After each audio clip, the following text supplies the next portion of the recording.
In this lesson, we're going to continue to discuss character panel formatting. If you'd like to follow along, go into the File menu to Open, and in the Sample Layouts folder, scroll down to 0601-0602 Character Formatting, and just click Open. In the last lesson, we left off talking about kerning. Kerning is a way to make the spacing between the characters equal. The next field is tracking. It takes that equal spacing and makes it tighter or looser. Why don't we just scroll up a little bit and select the first paragraph of body text. And we're going to click the down arrow next to that tracking icon. And you can see it's taking the even spacing and making it tighter and tighter and tighter. If I click the up arrow, it's going to make it looser. If you happen to be switching from Quark to InDesign, these numbers probably seem really strange to you. That's because InDesign's tracking numbers are 5 times greater than what you would find in Quark. So if I were to go to minus, how about I go under this little options pop-up menu and I go to minus 25, that's the same thing as minus 5 in Quark. So it takes a little getting used to. The next section is vertical and horizontal scale. These two fields, the settings actually distort the typeface of the selected characters. So vertical scale actually stretches the text vertically. Let me show you what I'm talking about. I'm going to go to the pop-up menu and I'm going to go to, let's say, 200. That's going to stretch the type twice the size in the height that it is in the width. So it's literally distorting the typeface.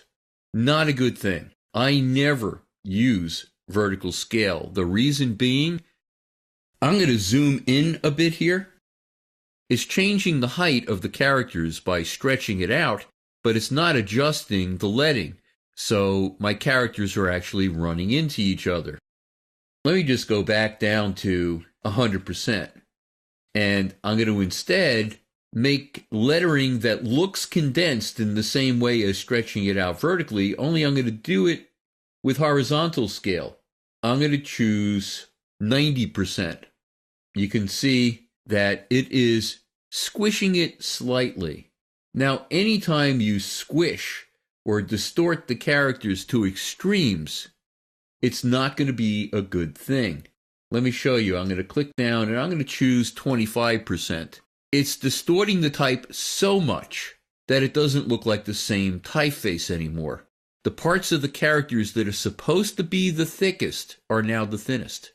The parts of the characters that are supposed to be the thinnest are now the thickest. So not a good thing. If I were to go to like 90% instead of 100, there's not that much of a difference. And it's distorting the type only slightly. So it's not messing up the letter forms to an extreme. For some of my training clients, I don't even mention horizontal or vertical scale. Type purists would never think of distorting type in any way because it's not what the type designer had in mind. So let me just go back to 100%. The next section is called baseline shift. You can see it's taking one of the characters and shifting it upward. What is that about? There's really only a couple of usages of baseline shift that you should even consider. Let's say I had a logo. I'm going to go to my type tool and just type the word logo. I'm going to add a register mark after it. I'm going to go under my type menu to insert special character, to symbols, register mark. And you can see it added a register mark. Well, if this was a headline, even though it's not that big of a register mark, I may still want to make it smaller. Well, watch what happens if I make it smaller in the point size field and I start going down to 10 or 9 points. Well, it's moving the R closer down to the baseline of the type. So how do I raise it back up? That's where baseline shift comes in. If I click the up arrow next to baseline shift, you see that it's moving that register mark further back up where it belongs. There are other uses that we will be talking about as we go through the features, but that is the major use. Why don't we select a word? And there are certain typefaces that the italic style for that typeface may be a bit fancy. Let me show you. I'm going to go to Adobe Garmin Pro, which is what this typeface is, and instead of regular, I'm going to choose italic. Kind of fancy. There are also some typefaces that may not even have italic.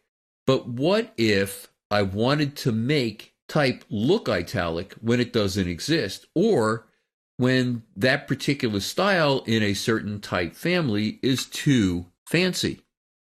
Let me select some other word.